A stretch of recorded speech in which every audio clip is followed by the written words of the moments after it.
ফলোভাবে বলছি mob justice, আসলে আমরা মব জাস্টিস বলতে চাই না। মানে মব জাস্টিস বলে কিছু নাই, মব জাস্টিস করতে পারে না, জাস্টিস করার জন্য কোনো বিষয় আছে, এটাকে আমরা মব ভায়োলেন্স বলতে পারি, মব লিঞ্চিং বলতে পারি, তো মব জাস্টিস আসলে বলার আমি পক্ষপাতী নই। তো এইটা আমার এটা আমি বলবো যে একভাবে তো বলা যায় না, দুই রকম ঘটনাই ঘটছে। আমরা রিসেন্টলি একটা সংবাদ দেখেছি যে এই কি জানি পেছনে কারা, এই মবের পেছনে কারা, এমন একটা সংবাদ আমার এখন মনে নেই সাংবাদিক যাকে নিয়েছিলেন। তো ওইখানে আমরা দেখেছি যে কয়েকটা ঘটনায় যে হচ্ছে আপনার প্রথম আলো রেজিস্ট্রারের সামনের ঘটনাটা, তারপরে হচ্ছে আপনার শাহবাগ থানা থেকে ঢাকা বিশ্ববিদ্যালয়ের যে ঘটনাটা, সেখান থেকে একজনকে বের করে নিয়ে আসার ঘটনা, এই ঘটনা এবং আরেকটি ঘটনায় উনি দেখাতে চেয়েছেন বিভিন্ন ওনার ইনভেস্টিগেশনের মাধ্যমে যে কয়েকজন কমন মানুষজন এইসব জায়গায় আছেন। এইটা গেল একটা অ্যাঙ্গেল।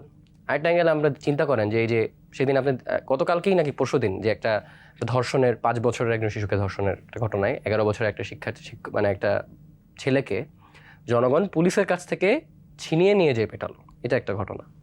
আবার আমরা দেখেছি যে আপনার হলো অভ্যুত্থানের পরপরই রাজশাহীতে একটা ঘটনা ঘটেছিল যে একটা হিন্দু শিক্ষার্থীকে পেটানো হয়েছিল। আবার জাহাঙ্গীরনগর বিশ্ববিদ্যালয়ে একটা ঘটনা ঘটেছিল অভ্যুত্থানের পরে, ছাত্রলীগের একজন ক্যাডারই ছাত্রলীগের, সে ক্যাম্পাসে আসছিল, তারপরে তাকে পেটানো হয়, গুরুতর পেটানো হয় এবং রাতের বেলা সে মারা যায়। তাহলে এরকম, এটা আমি কয়েকটা বলতে পারলাম, এরকম আরও অনেক ঘটনা আছে। তো আসলে এই কোনো নির্দিষ্ট গোষ্ঠী আসলে সকল মব এই ভায়োলেন্সকে উৎপন্ন করছে এটা আমি মনে করি না, কিন্তু এই মবের যে একটা কালচার তৈরি হচ্ছে, একটা সংস্কৃতি তৈরি হচ্ছে, এটাকে আসলে নানা গোষ্ঠী স্পেসটা দিচ্ছে বলে আমি মনে করি। সেটা কিভাবে, যে আমরা কাউকে পাইছি তাকে এখানেই পিটাই ফেলতে হবে। তো আসলে এটা কেন মানুষ যে হুট করে পেটাইতে চায়, কেন মানুষ কেন ভাবতেছে যে ও একটা চুরি করছে ওকে এখানে পেটাই, ও একটা খুন করছে ওকে এখানেই পেটাই, ও হ্যারাস করছে ওকে পেটাই, কালচারটা কোথায় থেকে আসলো বলে আপনি মনে করছেন? হ্যাঁ আসছি, এটাতেই আসতে যাচ্ছি আমি।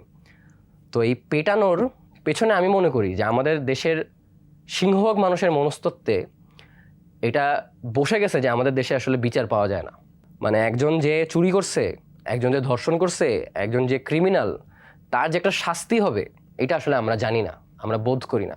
যে আপনি একটা চুরি করলেন, আপনাকে পুলিশের হাতে তুলে দিলাম, পুলিশ আপনাকে থানা হাজতবাস করায় আপনাকে রিহ্যাবিলিটেট করে ভালো মানুষের বাইর করবে, এটা আমরা নজির দেখি না। তো আমরা দেখতে পাইছি যে আমাদের একের পর এক দুর্নীতিবাজ, আমাদের নেতারা সব দুর্নীতিবাজ, আমাদের লিডাররা দুর্নীতিবাজ, আমাদের প্রশাসন দুর্নীতিবাজ, আমাদের পুলিশ দুর্নীতিবাজ।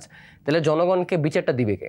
যে আমার ভাইকে মারলো, যে আমার বোনকে ধর্ষণ করলো, তার শাস্তিটা আসলে দিতে পারবে কিনা, এই ট্রাস্টটা তো নাই। পুরা বাংলাদেশের সব মানুষ একটা ভয়ঙ্কর ট্রাস্ট ইস্যুতে ভুগতেছে যে তাহলে মানুষ কি করবে যখন মানুষ এই বিচারটা পায় না? মানুষ নিজের হাতে তুলে নেয়।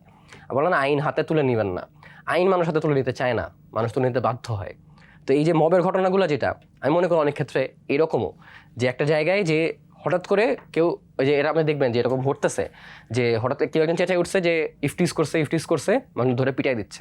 কারণ কি? মানুষ এখানে যদি আমি নিজে এই ঘটনার অসংখ্যবার সাক্ষী, আমার বিভিন্ন নারী শিক্ষার্থী, নারী বন্ধুদের সাথে রাস্তায় চলাচল করার সময় যে কেউ টিজ করছে, আশেপাশে কোনো একটা পুলিশ, তাকে আমরা বলছি, সে বলে কি করব ম্যাডাম, কিছু করার নাই, আমরা কেন এখানে কিছু করার থাকে না, আইন নাই, ওনাকে এখন কি কেস করব, কি মামলা করব, কি জিডি করব।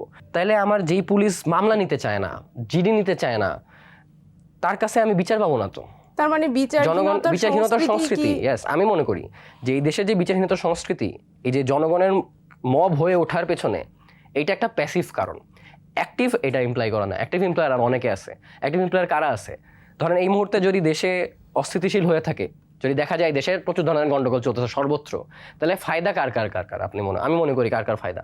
আমি মনে করি এর মধ্যে একটা অন্যতম ফায়দা হলো ভারতের আওয়ামী লীগের একটা ফায়দা আছে, যে সারা দেশে গন্ডগোল চলতেছে। এগুলো তো আমাদের তো একটা মানে বৈশ্বিক রাজনীতির মধ্যে বাস করি, আমরা তো স্বতন্ত্র বাংলাদেশ না, যে বাংলাদেশে যা হচ্ছে বাংলাদেশের বিষয়, এইখানে যা হচ্ছে সেটা এখানকার বিষয়, তা তো না, এরকম তো না। সবকিছুর সাথে কানেক্টেড কনসিকুয়েন্সেস থাকে।